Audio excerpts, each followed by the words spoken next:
Hello, hello, and welcome to Journey to SEA 2024. I am Edwards Barron, your host, and I'm a creative writing specialist. What that means is that I kind of like the creative writing, and I'm pretty good at helping students understand how to write well, and that goes for both reports and narratives. And for those of you who don't know about me, this is the first live that you're joining. Welcome. Thank you for taking the time. I got into this a while ago when I started teaching ESL, and that is English as a Second Language. And I learned that, teaching writing can actually be a lot of fun, but it's not often done that way. We tend to just do a lot of writing and revising and writing and revising, and that turns a lot of students off of writing. But we can introduce what is called multisensory learning in the creative writing, and that makes learning about writing a whole lot more fun, and it allows students to really remember and engage with the material. So this journey that we're on, dealing with preparation for SEA 2024, we are starting with today, we're going to look at the foundation concepts about what is a narrative, what is a report, and what are the requirements for SEA. And while we're doing that, I will share with you some of the activities that I do with my own students to help them engage and have a little bit of fun while they're learning about writing. So we'll get started today with, let's see, I think we'll get started today with reports. And we'll take a quick look at what is a report. I'm going to share my screen in a little bit. We'll look at the definitions, and then we'll take a look at the requirements, because I believe that it's important to understand what you're doing, what you're aiming for, know what the end result should look like, so that you can also get an idea of all the bits and pieces that we'll be looking at and that you have to work on. So this journey, as I said, we're starting today with like definitions and outline so that you can have an idea of what we're aiming for. But throughout this series, what we will be doing is looking at the different skills, different aspects of reports and narratives, and we'll also be looking at some samples and explanations and guidance and everything. So if you don't already have a copy, you can head over to my website, Word Coach Youth, under resources. I think actually on the website you will see Road Journey to SCA 2024. And there you would get a copy of the schedule, because there's a weekly schedule that we will be following. And so you can get a copy of this schedule, one for reports, one for narratives, so that you'd be able to follow along, plan ahead, and work with the topics as we continue. I'm also going to make available the document that we would be looking at today, which would be the holistic report writing guide and the narrative writing guide. Those are the rubrics that the examiners and the markers are going to be using when grading the SEA narratives or SEA reports. So it's just really like a breakdown and an explanation so that you can have an idea of what students are required to do. So that's what we're covering today. And so let's get started. Let me share my screen. Let's see, present, share screen. And we're looking at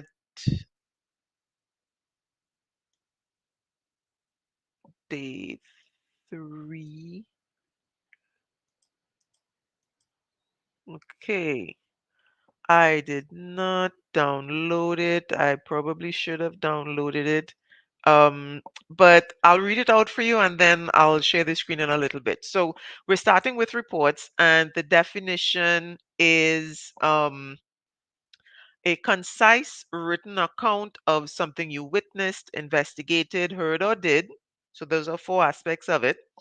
And it's what you present to a specific audience for a specific purpose. And so when we're talking about um, the report writing, we really have like a specific purpose. There is a reason. There is an understanding, an idea that we're aiming for. And when students don't quite understand that, that's when they get into all sorts of, um, mysterious kinds of writing that aren't suitable for the reports. So there's a definition. I got the screen to share. A concise written account of something you um, heard, investigated, witnessed, did, and you're presenting this to a specific audience and for a purpose.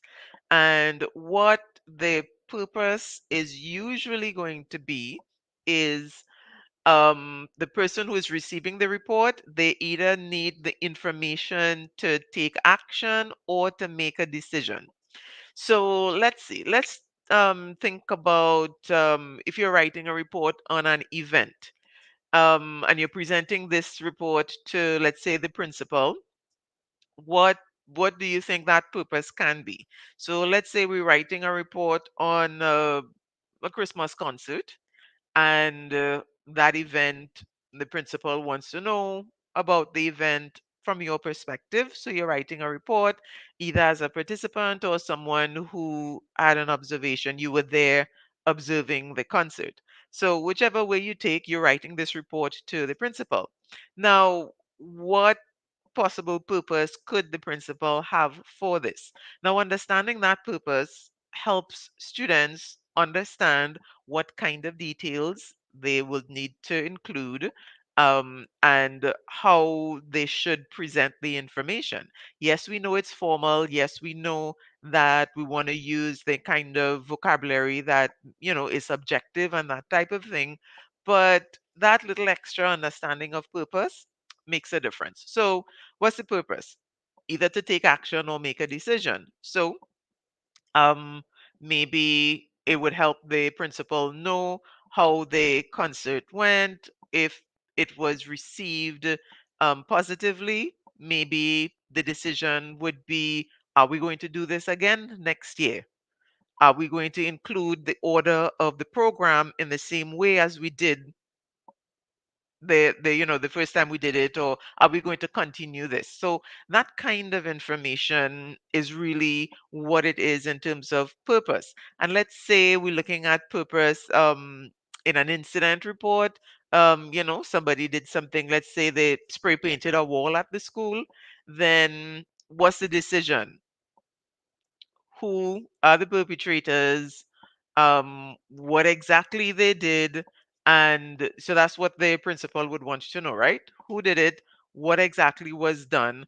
And that information would help the principal decide who is to be punished, and maybe even give an idea of how, because depending on what was done, that might influence some things. So the report itself, while you are not setting out to influence anyone, because that's not the purpose of the purpose of the report is really that concise written account of something that you witnessed, investigated, heard, or did.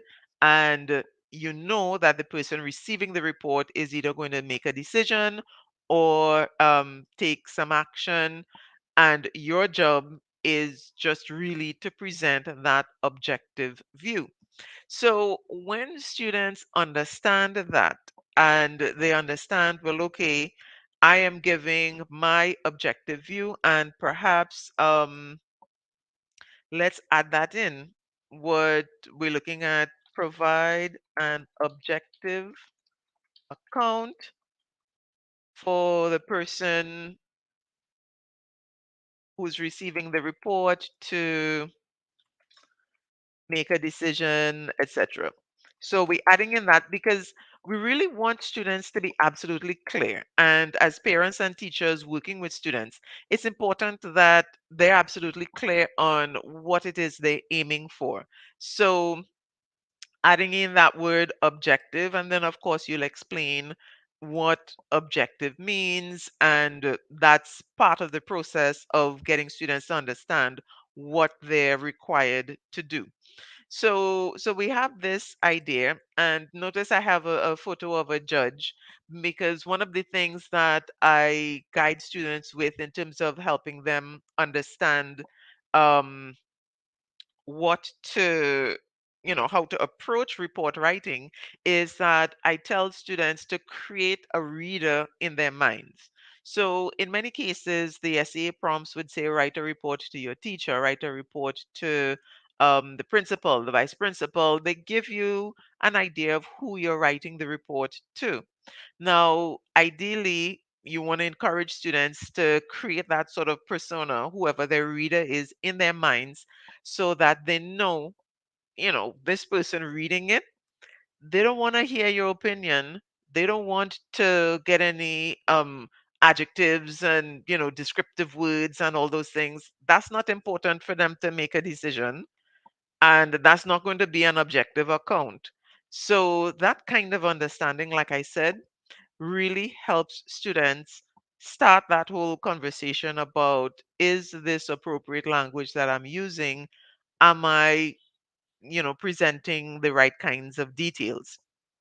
So so we're looking at dealing with the purpose and the definition, and having an idea of the kind of strict response that reader would have to what they're writing.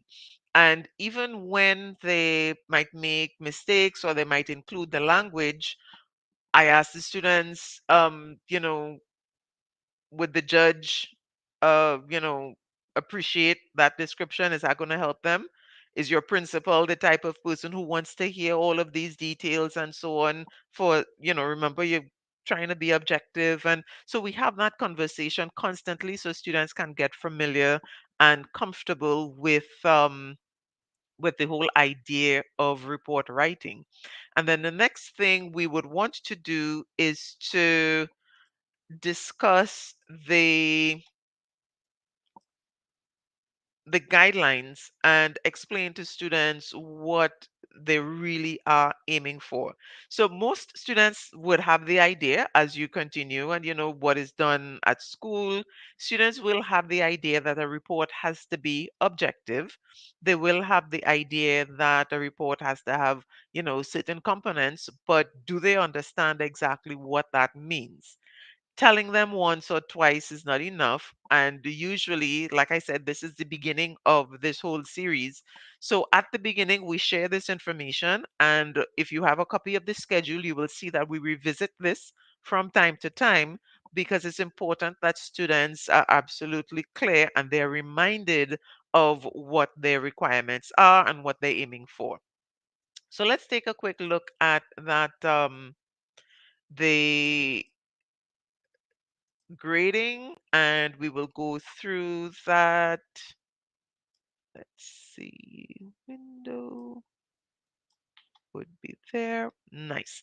So this is called the holistic rubric, right? And I think the one that teachers use during sessions and during classes as students are preparing, that's called the clog rubric. And I'm using these terms so that you could be familiar with what is happening when it comes to the grading, right?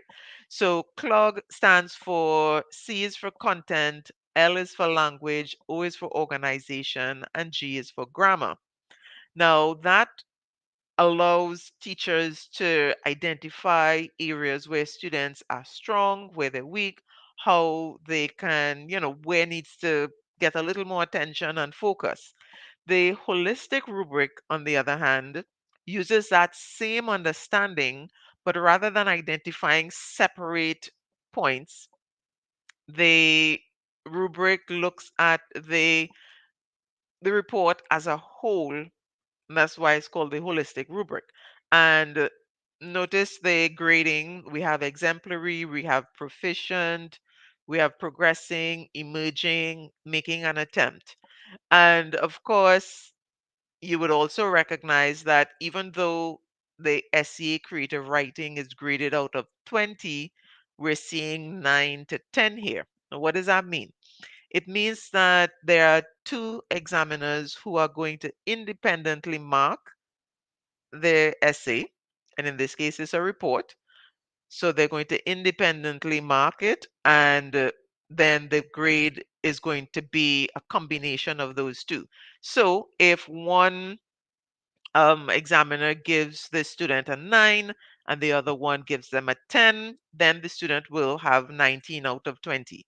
If you get two nines, then you'd get 18 out of 20. If both give 8, then you get 16 out of 20. So that's how the mark is calculated. You get that combined score.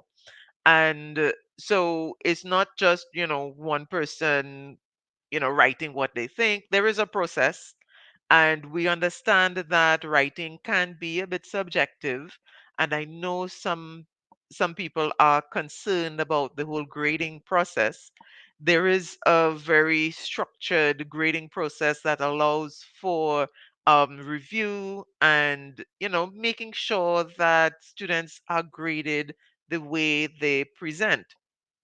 Now, there's one little thing here that I do have to mention, and this goes for both reports and narratives, is that when we go through this, you'll understand what I mean.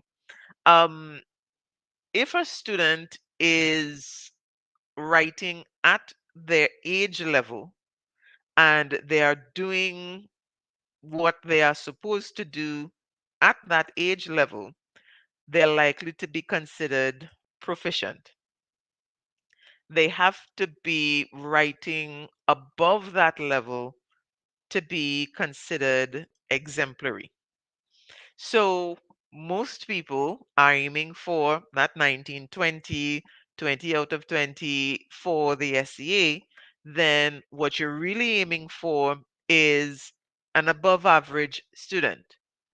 Because, I mean, just the term alone, proficient, means that you're capable of doing what you're supposed to do. So that's proficient. That is 16 for, from 14 to 16 out of 20. But if you want to really get that 20 out of 20, 19 out of 20, that 18 to 20 bracket, then you're really looking at giving something that's a little bit more than what is expected at the level. Now, and this is not just me saying that. Let's just look at the rubric and you will see exactly what I'm saying. So here we're talking about, so we look at the exemplary, all right? The response contains details which are carefully selected, specific and relevant to genre, audience, and task. Now remember, we spoke about that purpose of the report and the definition of the report, specific audience and specific purpose. Those things are usually given in the prompt, but that's what we're talking about here, audience and task. So the task would be the purpose of that specific report, audience would be your reader, and genre is really a technical term for the style of writing. In this case, we're talking nonfiction, expository writing. That's the kind of objective, formal type of writing that report writing would fall under. So that sounds expected. All right. Contains details which are all carefully selected, but I want you to notice the language. See that word all? That's where we begin to see a difference. Main ideas are specific to the task and are developed skillfully through relevant supporting details. Um, we have factual language and the formal tone are used exclusively throughout the report. Fluent, varied sentences enhance the clarity of the report. Clear and detailed introduction, body and conclusion. Transitional words and phrases are used. Here we go again, skillfully. So those are the words to pay attention to, and those are the words that tell you that we're a little bit above average. If you compare that with what the proficient is, we see many details carefully selected. We see competently, we see adequately, and we see most sentences. So that's the difference between a 16 and an 18 One is looking for exclusive, skillful, um, all carefully, and here we have skillfully again. So we're looking at that little extra edge that gets you there. Now, at this level, and as we go through the process, there is a way to get there. So you don't have to worry about, oh, what are they expecting the children to do? It's possible. Many students do it. They have their structure and the guideline, and they know what to do. That's really the key with the creative writing. Huh? It's about making sure students know what to do and how to do it. Many times students are told this is what we want, but they're not given the details. So they're given like a general idea. You have to write a report and it has to be formal. Well, what exactly does it mean to be formal? What exactly is this? And you notice the words that I used, right? Factual language, formal tone. What exactly is formal tone? How do you achieve that? These are some of the details that students are not told. If you ask any student who has done any kind of class with creative writing on reports, they tell you it has to be objective, they have to use formal language and so on. They know in general, but ask them exactly what that means. And usually they're a little stuck because they don't know what the skill set is that is required to get them the outcome that they're looking for. So that's the kind of thing that I do in my classes, and that is what I'm going to be guiding you through during this session and all the classes and sessions that we're going to be covering. I am going to be going through those skills and details that are required to help you achieve the overall effect that you're aiming for. So, and it's going to take us from now until March to cover the skills and do drills and practice. But if you're joining me and you plan to continue with all the sessions, then you have the time and you will have what you need to be able to accomplish this. All right. So now let's just take a quick look at what the others are so that you can have an idea of why students score the way they do. Um, so we did proficient. Progressing, the response contains some details. So you notice where the differences are, right? The differences are in the descriptive words. Some details, many details, all carefully selected, right? Um, so relevant, we have satisfactorily. So you demonstrate, so the student who would get like maybe like a 11 or 12, they have demonstrated that they understand the concepts and they know how to do it most of the time. So um but well, I guess we could say probably some of the time. So we know that they get the idea. We don't necessarily have to go back too much. If we ask them about reports, they will be able to give us a kind of description and they're good enough. That's what progressing would be. Good enough. Proficient would be great, exemplary would be excellent, you're on your own, you could do it on your own kind of thing. With the progressing, students will still need some support. All right. Formal tone is interrupted by occasional lapses into informality. So we formal most of the time, but then ever so often we get some issues with that. That's where we get to progressing. Now let's go to emerging. Limited details. So now we're running into some problems. We don't think you really understand report writing very well at this point, emerging. It means that you're now starting to understand it. Um, then we have only partially related to the task. So we're talking about an incident on a field trip, which was one of the reports actually. I think that would have been 2020. Um, there was an incident on a field trip, or is it 21? I can't remember which, but I'll sort out the details after. Um, but there was an incident on a field trip, and if you spent more time talking about the field trip, then that's not fulfilling the task of the report. It's related, but it's not exactly what is required. So that is the kind of thing that would get you emerging if it is you make those kinds of mistakes. Even if it's a well written report, you're not related to the task as you're supposed to be, so then you could lose significant amount of marks there. Um, and then we have limited use of factual language. Um, Formal, I guess that should be tone. So I'm going to have to revise this before I send it out. Impede the report, and a combination of sentences and fragments impede clarity of the report. So we are going to talk about sentences later on, but for now, remember, we're just doing that overall. Do you understand what you have to create? And that's where this would come in. Making an attempt, where writing over the prompt and maybe giving like two paragraphs, not complete, fragments, run on sentences, and those types of things. So a sentence fragment is an incomplete sentence. So you start the idea, but you don't finish it. Run on sentences are the opposite. You have way too many ideas in one sentence, and punctuation and the structure of the sentence does not support the efficient connection of those ideas. So, no transitions, no conjunctions, poor punctuation, that kind of thing. That's how you end up with a run on sentence. So, if you have a lot of problems with that, we're looking at you're making an attempt, you're getting there, but not quite because you don't understand a lot.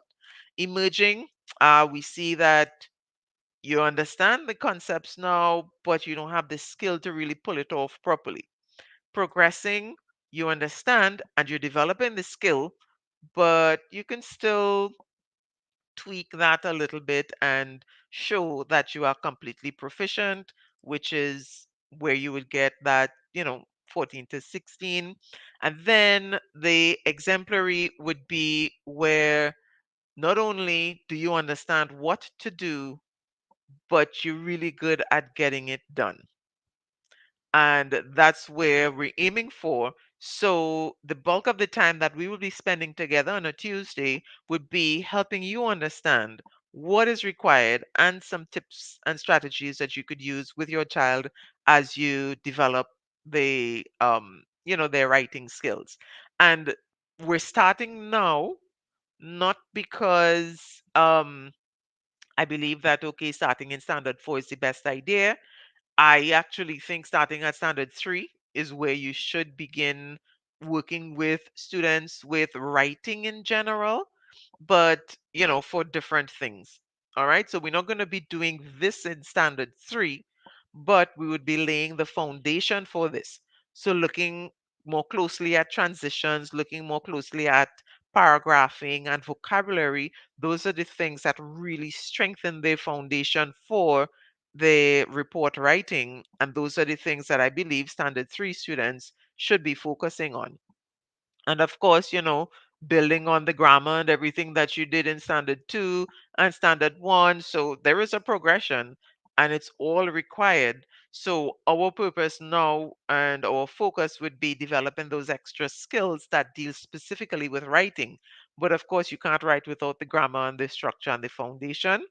So we will touch on those things, but briefly, because the main sessions would be on how to apply them. If you or your child, you don't know how to assist them with the grammar, or they're having real difficulties with the grammar, then I would encourage you to join SEA, the Peacefield Approach. That's the Facebook group. The lives that we're on right now, they're being streamed in the group on YouTube and on my Facebook page. So if you're seeing this on YouTube or on my Facebook page, then join the Peacefield Approach, SEA, the Peacefield Approach Facebook group, and you would get tons of assistance there. This program, Journey to SCA 2024, I am doing the creative writing as a live every Tuesday. But in the group, there would be regular posts on grammar, spelling, punctuation, grammar, vocabulary. I said grammar twice because it's important. But you'd get a lot more assistance, and there's tons of information on math as well. So it's an awesome group. our members are very responsive while I cover certain things. If you ask a question, we have lots of teachers and so on in the group. We have a couple SEA markers in the group as well. So we get the, the clear and structured guidance where the SEA is concerned. So just a quick reminder of that. All right. So I'm trying to keep my time to split evenly between the reports and the narrative so you'd get sufficient information on both. So I think this is what I'd like you to remember so far with the reports. And again, remember, this is just an introduction, all right? And we are going to be looking in detail at all of these things. But this week, being the first week of school, if you're following the program, then my recommendation is spend some time chatting with your child or your students. If you're a teacher, looking at the recording, then excuse me, spend some time making sure the students understand what it is they're required to do. At this point as well, it's probably a good idea to read an exemplar, which is, what some people call it, a good one or what a good one looks like. um that this would be a good week to, okay, these are the requirements, and this particular report follows those requirements, and you see how those things are done, da da da. So students have an idea of where they're heading. So pretty much this week what we're doing is defining the target. All right, so we students can set that in their mind, define the target, and then we're going to systematically implement strategies that help them get to the target. And of course, we will remind them of the target from time to time because, it gets a little challenging with writing sometimes, so they may forget. So we remind them. But the idea is that you're setting the target. All right. So we have that for the reports. So remember, it's concise. We have a specific audience. We have to pay attention to the task itself. And we have an idea of the rubric. So, like I said, in SEA Peacefield, if you are a member, the rubric is already there. I'm going to make it available on my website as well. So you can just go, you don't have to log into Facebook or anything. Just go and download it. And it's one of those free downloads. And when I say free, you don't even have to give me an email address. Just go to the page, you'll see the thing, click it, download, and you're good to go. All right. So that is for the reports. Let's shift our attention to narratives. And I have a couple things to share about narratives. Narratives are my area of expertise. And for those who, again, for those mainly who are completely new to me and the lives and the SEA Peaceful group and so on, I am also a writing coach and an editor. So I work with adults who are writing books and I help them organize their ideas, both fiction and nonfiction. And I edit, so I go through and I help them change their wording and understand, structure, reorganize, and so on. And that's pretty much the perspective that I come with when I talk about writing. And a lot of people think, well, okay, these are children, it's a lesser type of writing. But let me tell you something. All the skills and strategies that students are learning for SEA writing, whether it's reports or narratives, especially narratives, those are the same things that seasoned authors and emerging authors and anybody who's writing a story, is the same thing that they do.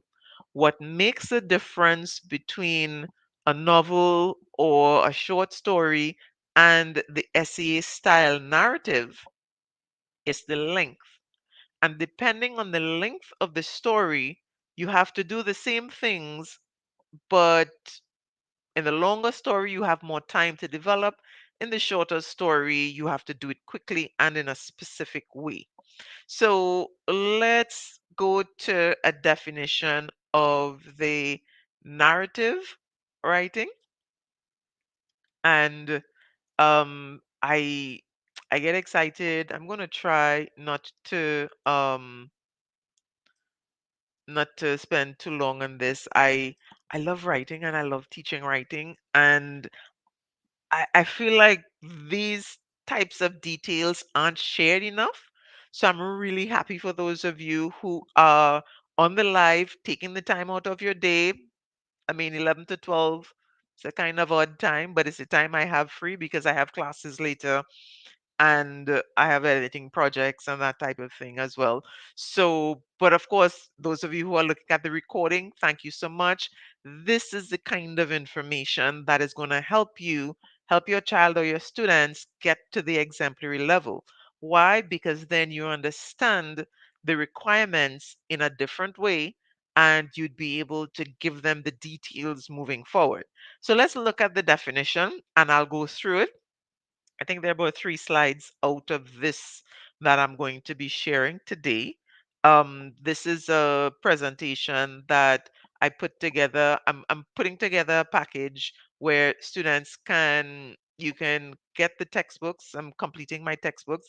I know I've been saying that, but I'm excited because the report writing textbook is already done and the workbook and the journal companion to it, they're being done, as in I'm finished, and they're at the printers, and I'm going to get them back soon. I'm hoping that by next session I'll be able to show you the sample, but we'll see. We'll see. Anyway, um, the a narrative essay is a specific kind of essay, it's a specific kind of story, and the one required for SEA has a certain structure to it. We are going to be talking about that structure when we talk about plotting instead of planning, because that's an extremely important aspect of narratives. Um, and I spend, I think, like 3 sessions on that alone. And then we come back to it because it's something that really helps students understand what they have to do, yes, but more importantly, how to do it. That's the part that you really want to get them to understand. How do you create rising action, for example? There's a step-by-step process. It's not just, be creative. There is a structure and a guideline, and there is a way to get it done in a systematic way that can be taught. So that's what I really would like parents and teachers to understand. So, what is a narrative essay? A narrative essay is a type of academic writing that aims to tell a story. So, immediately you realize it's an academic essay. Yes, it's about a story, but it's an academic essay. What does that mean for writers? It means that while you have to tell a story, and storytelling is what this type of essay is all about, it's an academic activity, and therefore you have to demonstrate certain writing skills while you're doing it. So, those are the kinds of details that, as a tutor or parent, you need to understand. You can share it with your child, and I tell my students this all the time. I say, remember, yes, you want to have a spectacular story, but this is an exam. So you need some other things as well because this is what you're going to be graded on. And we would look at the holistic rubric for the narrative writing in a little bit. So now here is something that I would like you to remember. A narrative essay is always from one person's point of view and usually has one main point or lesson. Because again, this is an academic exercise. It's not like a novel or a short story that you're reading for fun and entertainment. We do have to be a little technical with the skills and the development. So, one person's point of view, so that's your main character, and we're aiming for that point or lesson. And so, SEA narratives really should have a lesson learned. That's going to be the main point of the whole story. So I'm telling you this story because you know something? After all of that happened to me, I learned never judge a book by its cover. Or I learned that, you know what? I need to be careful about choosing friends because some of them just, you know how the people say they take you but they don't bring you back? Right. So, what's the main idea? I need to be more careful about choosing my friends, or I need to care for my friends better because my friends always have my back. Whatever it is the story has taught you, that is your lesson learned. Your essay narrative should have that. Why? Because you want to complete the idea. This is an academic exercise, not just a story where you can come up with your own main idea based on the sequence of events and get your own enlightenment. No, we're doing this for grades, so and marks. So we have to have that very clear and specific concept of what's happening. So that's the first thing about narrative, the first couple of things. Then we also recognize that a narrative essay is it's a combination between narration and description, right? So we do need a balance. Yes, I know students absolutely must be able to write vivid descriptions, use sensory language, and so on. But the essay narrative needs to have a plot. It needs to have some sort of conflict that escalates and gets resolved. That is absolutely important. Otherwise, it's not a narrative essay, it becomes a descriptive essay, which is you get some marks for it, but you're not going to get full marks for that because that is not what is required. You're required to do a narrative essay that has conflict, that has a point, a lesson learned, and the character goes through a process. So, in addition to that, just to make sure that you know the difference between the narration and the description. Narration, you're telling readers what happened, and description, you're using figurative language, sensory language to show readers what happened. So, with a narration, you would say, I felt sad. With a description, my heart sunk to the bottom of my stomach and I felt pains all over my body. I couldn't function after I got that news. That's description. So there's a difference, but here's the thing, you do need both in the narrative essay. So there, there is actually a thing where you can overdo it with the descriptions. Descriptions have to be selected and used wisely in the story as well. And descriptions tend to slow down the plot because we're stopping to observe. The way I describe it to my students is like, let's say you're on a journey from Arima to Port of Spain. You're in a car, and when you're driving by, you're seeing buildings and signs and things, and narration would say, well, I'm passing, let's say we're going on a journey, we'd probably be on the highway. Let's start at Trinity because I'm more familiar with this. So we're passing Trinity Mall. That's narration. We just passed Trinity Mall. We're coming up to Massey Stores on the highway. We're just telling. That's the narration. Description would mean you pull aside and you pull into Trinity Mall and you jump out and you're looking at everything because you have to see and you have to hear it and you have to, touch and taste and smell and experience. So you're pausing your journey. So we're still on the way to Port of Spain, but we stopped because we have to describe some stuff. So if we stop to describe every step of the way too long and we take too much time with the descriptions, are we ever going to get to Port of Spain? By the time you get to Port of Spain, you miss your appointment. Boat done gone, you miss your little day trip to Tobago because it's taking too long. So, yes, we absolutely will stop,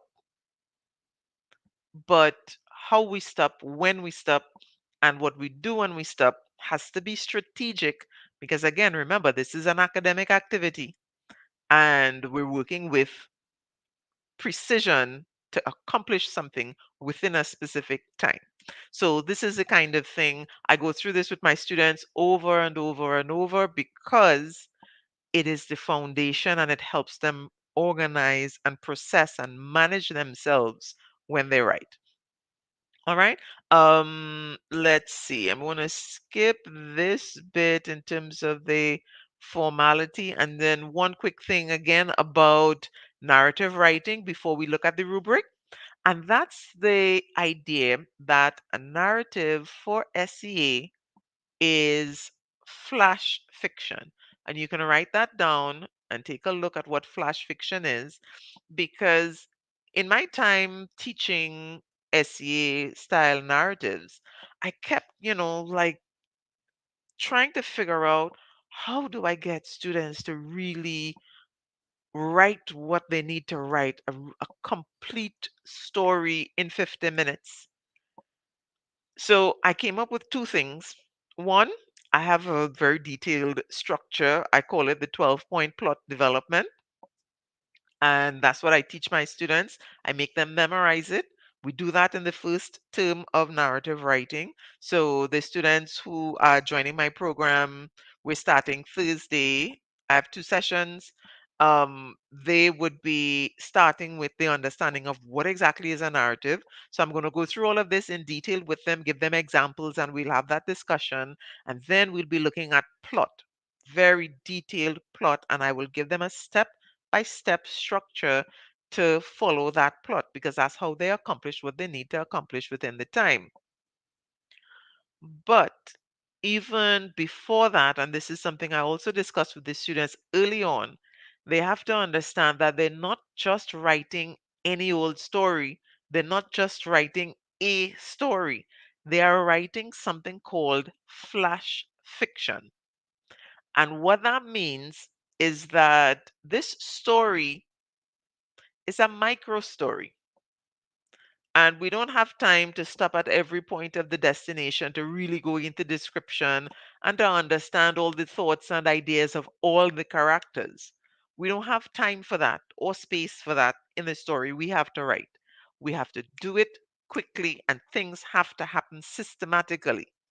And one of the challenges that I've seen with students that understanding flash fiction really helps them overcome is getting their conflict started early, because many students, they understand, okay, what the introduction is, they give the background, the setting, the characters, and so on, and they write a lengthy introduction and they're giving background information and they're taking their time, and then three-quarter way down the page, sometimes at the end of the page, that's when the first conflict begins.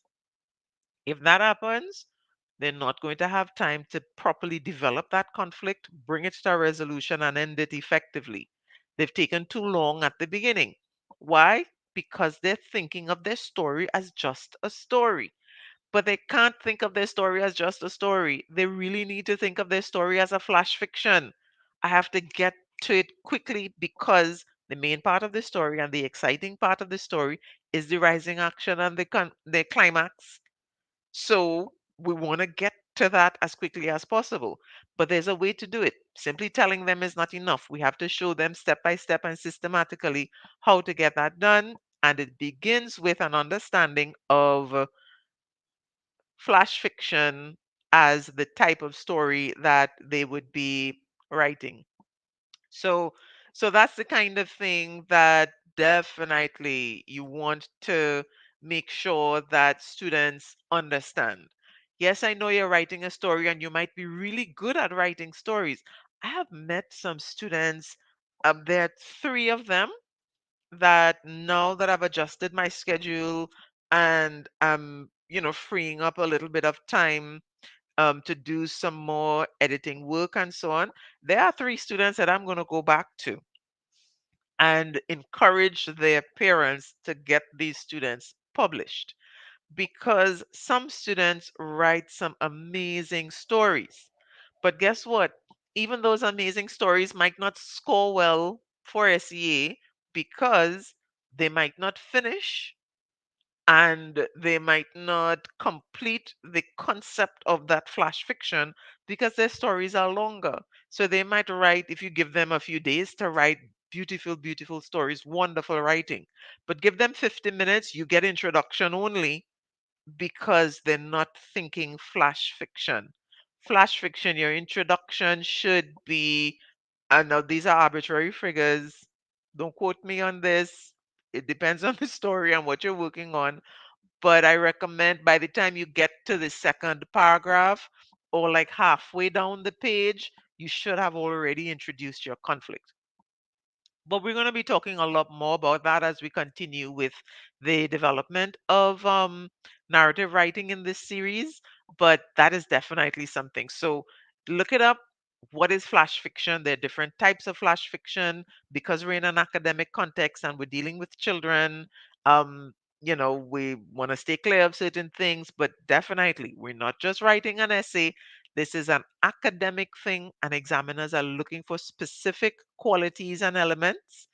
And we're dealing with a really short micro story that requires students to do things in a certain way in order to accomplish the goal that they're aiming for. And we're all aiming for that 20 out of 20. So let's take a look now at what that's going to entail, right?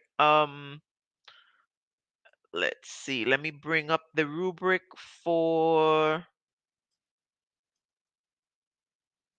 Do I have it up even? Yes, I do. Here we are. Let me make that bigger so you could see it. Nice. So this is a holistic rubric for narratives. Now, just as with the reports, we have exemplary, proficient, progressing, emerging, makes an attempt on satisfactory, and we have certain requirements. Just as with the reports, the average student who understands narrative writing at the primary school level will score proficient. Those who are now quite getting the ideas, they would score progressing.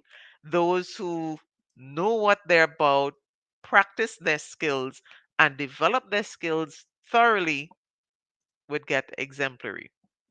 So, what exactly are we talking about? Let's take a look. So, we're going to look at the exemplary, proficient, and progressing in more detail than the others because this is what you're aiming for. So, we're not necessarily aiming for emerging, but we will take a quick look at that so you will understand what that means and why students score at that level, and then you'll be able to see the difference between where you are with your students and where you want to be. And then, based on the schedule that I created, if you follow that with the guidance and support, you can get there. And as I said that, I'm very proud of one of my students. No names, of course, but when I first started working with her, I think I started working with her when she was in standard 4. She was scoring between 10 and 12 with the narratives, and probably about the same, yeah, with the reports.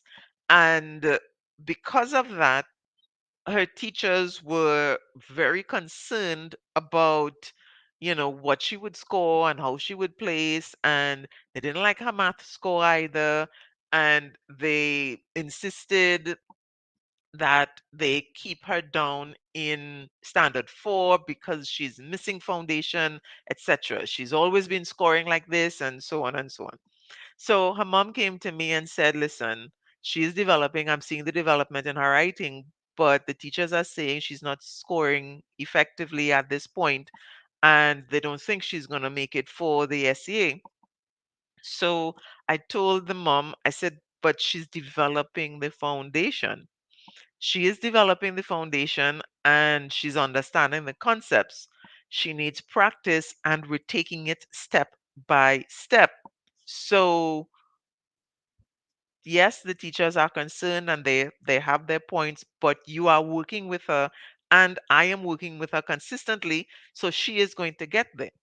Well, coming up to SEA, I was the most proud tutor. I did my happy dances because more than one, right?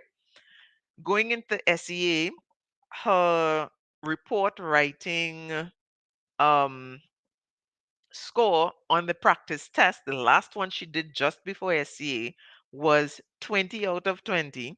And for the narratives, the last one she did, I think, scored 18, but the one before that, she scored 19. So going into SCA, the same child that the teachers wanted to keep down in standard 4, because she was struggling, went into the exam with the utmost confidence, knowing that she's going to crush whatever comes. So don't be disheartened, don't be discouraged. Whatever your child is scoring at this point, you only need three things: a plan on what needs to be done, and we're starting the plan by understanding what you're aiming for and how to get there. Two, you need to consistently work with the child and have regular practice. So that student met with me twice a week, and she put in the work. So when I gave her assignments, when we met the next session, the assignments were done.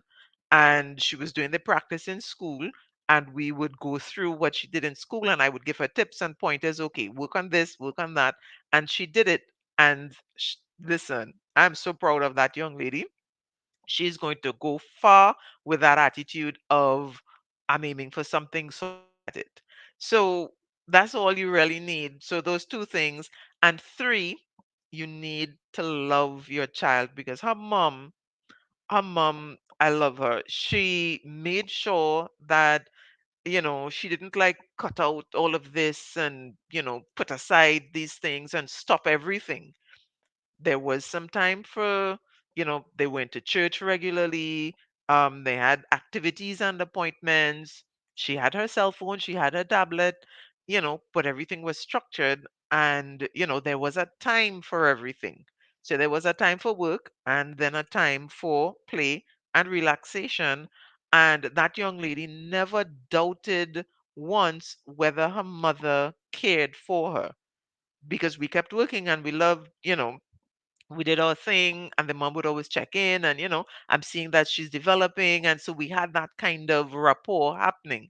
So always remember that you can get it done.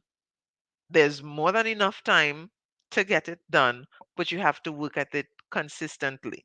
So for reports, we've already discussed what to do to work on that consistently. Now let's go through the narratives to see what is needed. What's that end goal? What's the end result? So this one didn't even make no bones about it. So the report one was said, all and carefully and whatnot. Right from the get-go, we understand. Remember what I said? That proficient is where, if you're doing well for your age level, this is where you'll be proficient. And that exemplary means you're above average. Take a look at this sentence here. The response exceeds the expectation for the writing task. Now, if that doesn't scream at you, the student has to be a little above average with their writing. I don't know what will, but that's pretty much why I said what I said. And when you look at the requirements and you go through the details, you would see, yeah, it's a little bit above average. But what you would need to remember is that what you what is considered average really looks at a student who is kind of like floating through things. When it comes to exemplary, a student who is diligent and has the support, they will be above average. That's just standard. Any student that has the support of a parent, both parents or just one, um, a tutor who is willing to work with them and guide them, they will score above average and above what you would even dream of expecting. Um, oh, someone asked in the chat, will this be available after? Well, the recordings are going to be on YouTube, Facebook group, and Facebook page. So wherever you're looking at this, if you're looking at it in SEA, the Peaceful Approach, you can go to the media section, go to videos. As soon as the live is finished, the video is archived there, so you can go back and find it. And I am going to go back to the video and hashtag creative writing. So all the videos and everything that I put under creative writing in the Peaceful group is going to have that hashtag. So when you want to locate them, you don't have to like scroll and go through all the drama. Just go to the search little, magnifying glass thingy, click on it, type in hashtag creative writing, and you'd get everything that comes up under that hashtag in the group, which would be the list of videos and so on. So I'm trying to make it as easy as possible to find in on the YouTube channel, Word Coach Youth. Was it no Word Coach Limited? Word Coach Youth is a Facebook page. Word Coach Limited is a YouTube channel. Once you go there, click on lives. All the lives will be there. If on the Facebook page, you can go to media, and again, all the videos will be archived there. So you have three locations to find it. And this week, I'm going to get my web developer to embed it on my website as well.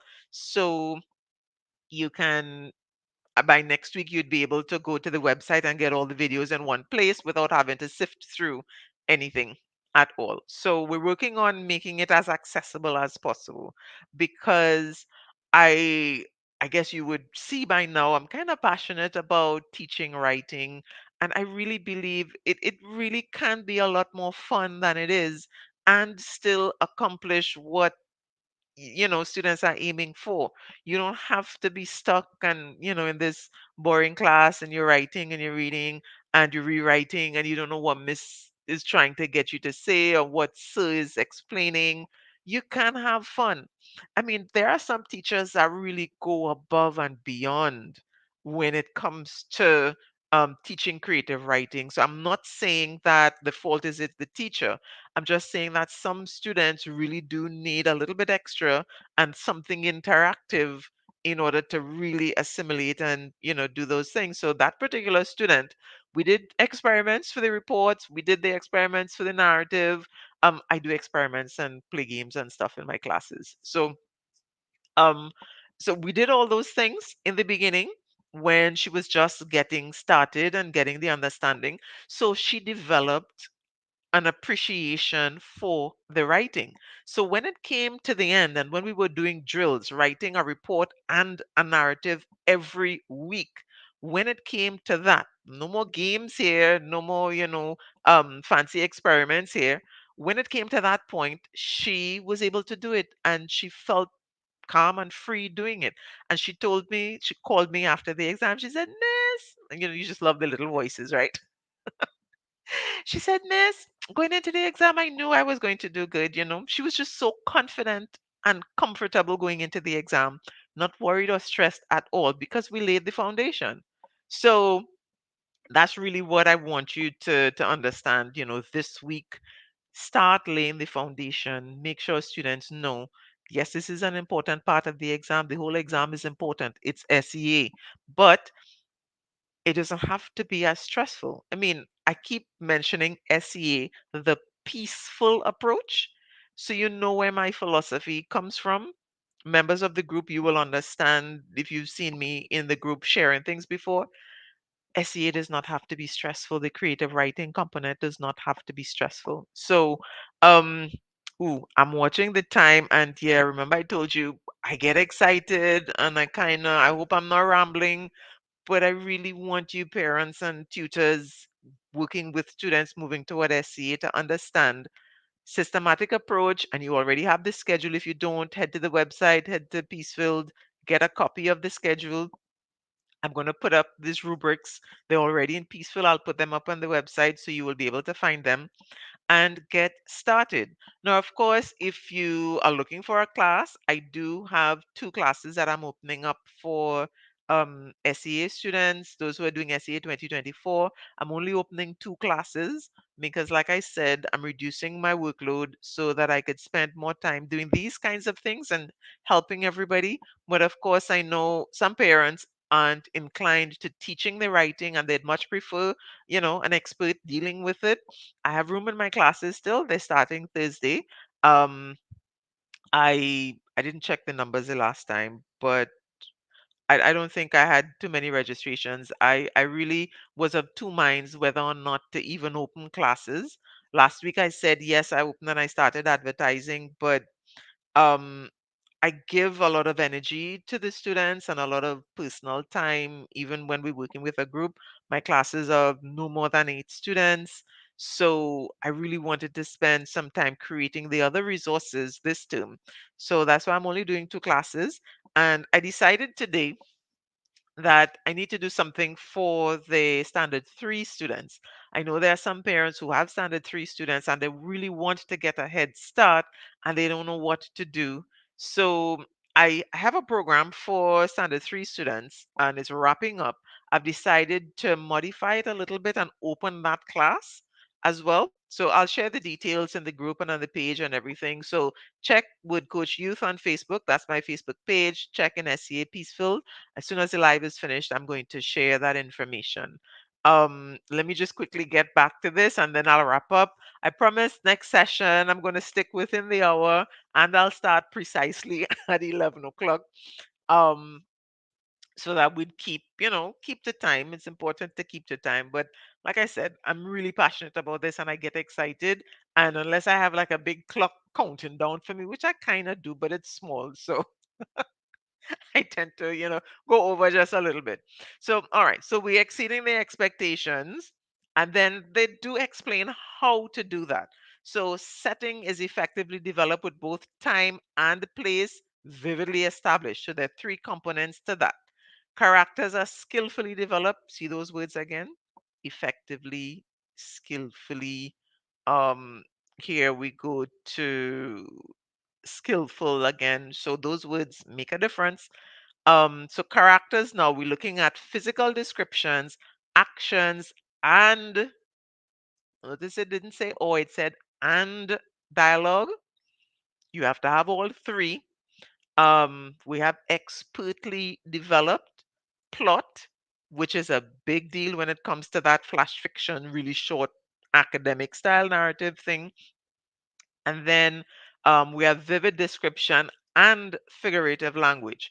So if you have the similes and the metaphors alone, yeah, you get some marks, but you wouldn't quite get exemplary.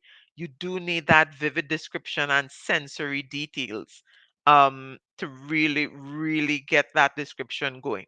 So that's the exemplary. Then for the proficient, we have relevant, we have both time and place established. It's not vividly established, but it's there. Um, you can have any 2 physical description, actions, or dialogue, any 2 of these 3. And so this kind of thing would give you proficient. If you want to really be exemplary, you need to understand all the elements and be able to expertly develop them. Um, so progressing, if any, so you know what you're doing, but not, expressing it to the best. And then so this is going to be available if you're in Peacefield, then you already have accessed it. Just do a search. I haven't tagged it yet, so I'm going to go back and tag it as creative writing, so you'd be able to do that hashtag search. I'm going to go back and do that, so you'd get that done. But it's not quite done yet, so I'll probably take some time during the rest of the week to get that done. So if you want to have that direct interaction with me, definitely SEA, the Peacefield approach is the group for you. If you're not already a member, please join. Um, we'd be happy to have you. You'd have lots more than creative writing being shared. And that standard 3 class that I'm opening up is going to focus a lot on poetry and comprehension. I know that's an issue for some students, and writing those vivid descriptions. So we're looking at exploring that kind of thing. And I'm so excited. I have a friend who's a poet who published, well, I say friend, but we're also colleagues. I edited his books. He has 2 volumes of poetry out. I'll share that in the group too, in Peacefield, and on the Facebook page. They We're collaborating on creating a workbook style, something for understanding poetry, because I know a lot of students struggle with that in terms of how to really answer poetry. So I'm going to be looking at that in my standard 3 class, and we're creating this book together. So you can look out for that as well as the other books that I'd be creating. So Lots of resources, like I said, check in often. You know where to find me. I really do appreciate for those of you who took the time, even though I started a bit late today and I went over time. Some of you stuck it through and you're still here at the end. I am so grateful for that. And please let me know how useful the information is. If I answered all your questions or if there's some things missing, message and let me know. And I'll be able to add that in the next session. And certainly, I'd make comments and posts in the group and on the Facebook page to address the issues so that everybody would have that coverage. So, again, thanks. My promise next week, start on time, end on time. Recordings are going to be on the page, YouTube, and in the group. So, we've gotten it started. We are Journey to SCA 2024. And this is Shelley Edwards Barron signing out. I'll see you next week. All right. Take care, everybody.